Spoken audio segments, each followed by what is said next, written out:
तो hi friends, आज हम लिविंग वर्ल्ड के एमसीक्यू डिस्कस करने वाले हैं। जैसे कि आप जानते हैं, ये पहला चैप्टर है एनसीईआरटी का लेवल का, बड़ी इंपॉर्टेंट चैप्टर है। इसकी वेटेज भी अच्छी खासी है और नीट में एक क्वेश्चन तो कंफर्म है ही, कभी कभी दो भी आ सकते हैं। तो लेट्स स्टार्ट। पहला question, which of the two given points are known as twin characteristic of growth?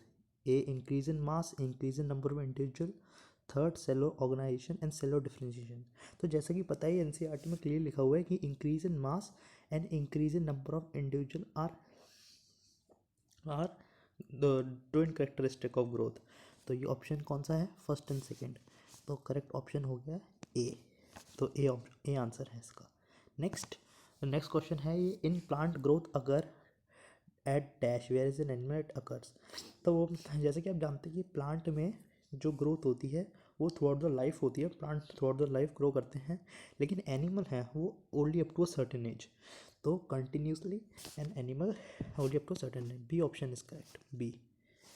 तो उसके बाद next question, match the column है ये। आपको इसमें ये बताना कि कौन से किंगडम में कौन सी चीज़ें कौन से मेथड से वो करते हैं reproduce. Planaria, fungi, east, amoeba आपको पता है बाइनरी फिजन से करता है। तो मैच द फॉलोइंग में आपको सारे पढ़ने से अच्छा एक तरीका ये होता है कि आप देखिए कि ऑड वन आउट कौन सा है। जैसे तुमको सीधे दिख गया अमीबा बाइनरी फिजन डी का 1, सीधे यही हो गया, सारे करने की जरूरत नहीं है। तो ईस्ट, फिर ईस्ट का सी का थर्ड, एक बार मिला लीजिए वैसे, बी का सेकंड, और प्लेनेरिया ए का 4, 2 रीजनरेशन। तो आंसर हो गया बी। मैं होता आपकी जगह तो सीधे 1 लिख के आगे बढ़ जाता, टाइम वेस्ट, क्योंकि ये नीट में टाइम सबसे ज़्यादा जरूरी होता है।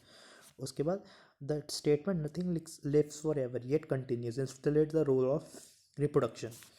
रिप्रोडक्शन इसका आंसर करेक्ट है डी, रिप्रोडक्शन, क्योंकि जो रिप्रोडक्शन है is a act of producing individual of same kind.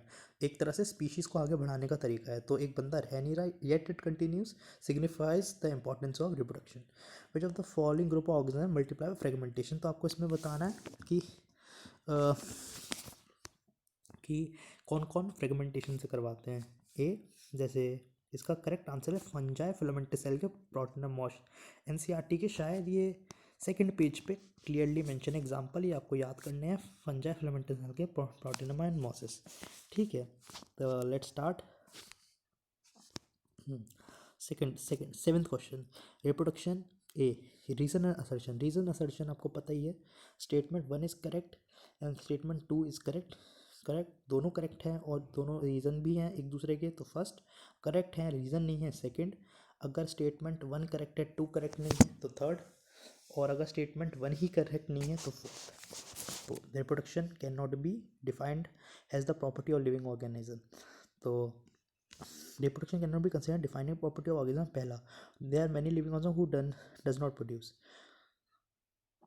सही बात है, both statement 1 and 2 are correct. ठीक है, both statement 1 and 2 are correct. तो फिर उसके बाद नेक्स्ट, फिर eighth, which of the following is correct regarding the response of external stimuli. तो external environment can be physical, chemical और बायोलॉजिकल। सही बात है। और algorithm from prokaryotic to prokaryotic can sense and respond. सारा सेंसिटिविटी सारे organism में होती है, लेकिन खाली ह्यूमन ऐसा है जिसमें इंटरनल कॉन्शियस होता है। Consciousness and response to external defining process. All of these are correct option is option D. Next option, read the following statement and select the correct ones. Increase in mass and increase in number individual are twin characteristic of growth. Second, metabolic reaction can be demonstrated outside the body in cell free system. सही बात है, ये NCERT की line है, इसलिए MTG सबसे ज़्यादा important है, क्योंकि इसमें एनसीईआरटी की लाइनों से क्वेश्चन बनाए गए हैं। तो आप एक बार ये कर ली करेंगे तो आप रिकॉल कर सकेंगे कि हाँ ये मैंने एनसीईआरटी में यहाँ पढ़ा है, यहाँ पढ़ा है। तो let's start. Respond to exchange defining property, सारे के सारे आंसर सही हैं। नाइन्थ का डी आंसर है। ठीक है, तो next, living organism is unexceptional differentiated from non living on the basis of. मतलब लिविंग ऑर्गेनिज्म को हम डिफरेंशिएट कर सकते हैं किस मूवमेंट पे, मतलब क्या चीज़ ऐसी है जो खाली सारे रिप्रोडक्शन लिविंग ऑर्गेनिज्म में है और नॉन लिविंग बिल्कुल नहीं है। रिप्रोडक्शन लिविंग में है, लेकिन कुछ रिप्रोडक्शन और जो एनिमल होते हैं वो रिप्रोड्यूस नहीं करते, और सेकेंड, ग्रोथ एंड मूवमेंट, सारे living organism growth and movement नहीं करते, प्लांट आप जानते हैं। Interaction with environment, interaction with environment, अब आप बताइए इंटरेक्शन विद एनवायरनमेंट या रिस्पॉन्सिवनेस, क्या सही होगा?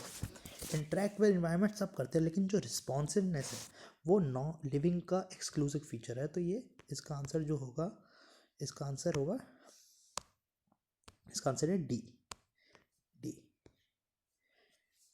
ठीक है, तो ऐसे ही हम ये कर सकते हैं। तो ये ऐसे ही करके आप MTG मैं प्रेफर करता हूँ खुद भी, और आप भी MTG ज़रूर कीजिए।